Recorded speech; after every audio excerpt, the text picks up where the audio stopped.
ഇസ്രായേലുമായുള്ള സംഘർഷം യുദ്ധത്തിന്റെ പടിവാതിക്കൽ എത്തി നിൽക്കെ ഇറാനിലുണ്ടായ ഭൂകമ്പം സംശയമുന്നിൽ. ഒക്ടോബർ 5-നാണ് ഇറാനിൽ ഭൂകമ്പമുണ്ടായത്. റിക്ടർ സ്കെയിലിൽ 4.4 തീവ്രത രേഖപ്പെടുത്തിയ ഭൂകമ്പം രാവിലെ 10:45-ന് സെംനാൻ പ്രവിശ്യയിലെ അരാദാൻ കൗണ്ടിയിലാണ് ഉണ്ടായത്. ഇറാൻ ആണവ പരീക്ഷണം നടത്തിയതിന്റെ സൂചനയാണോ ഈ ഭൂകമ്പം എന്നതാണ് ആശങ്കയാകുന്നത്. എന്നാൽ ആണവശേഷി പരീക്ഷിക്കുന്നതിന് ഒരു രാജ്യം ഉടനടി പ്രവർത്തനക്ഷമമായ ആണവായുധം സ്വന്തമാക്കുമെന്ന് അർത്ഥമില്ലെന്ന് വിദഗ്ധർ വ്യക്തമാക്കുന്നു.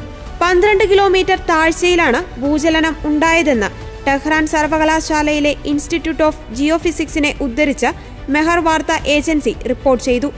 എന്നാൽ ഇതുമായി ബന്ധപ്പെട്ട ഇറാന്റെ ഭാഗത്തു നിന്നുള്ള ഔദ്യോഗിക സ്ഥിരീകരണം ഇതുവരെയും ലഭ്യമായിട്ടില്ല. ഒക്ടോബർ 1-ന് 180 ബാലിസ്റ്റിക് മിസൈലുകൾ ഇസ്രായേലിനു നേരെ ഇറാൻ തൊടുത്തുവിട്ടിരുന്നു. ഇസ്രായേലിനു നേരെയുള്ള ഏറ്റവും വലിയ നേരിട്ടുള്ള ആക്രമണമായിരുന്നു ഇതെന്നാണ് വിലയിരുത്തൽ. ഇതിന് മറുപടി നൽകുമെന്ന് ഇസ്രായേൽ പ്രധാനമന്ത്രി ബെഞ്ചമിൻ നെതന്യാഹു വ്യക്തമാക്കിയതോടെ പശ്ചിമേഷ്യ യുദ്ധഭീതിയിലാണ്. അതേസമയം ഇസ്രായേൽ ഹമാസ് സംഘർഷം ആരംഭിച്ച 1 വർഷം പൂർത്തിയായിരിക്കുകയാണ്. കഴിഞ്ഞ വർഷം ഒക്ടോബർ 7-നായിരുന്നു ലോകത്തെ നടുക്കിക്കൊണ്ട് ഇസ്രായേലിനെതിരെ ഹമാസിന്റെ അപ്രതീക്ഷിത ആക്രമണം. ഈ ആക്രമണത്തിൽ 1200ഓളം ഇസ്രായേൽ പൗരന്മാർ കൊല്ലപ്പെടുകയും 250-ലേറെ പേരെ ബന്ദികളാക്കുകയും ചെയ്തിരുന്നു.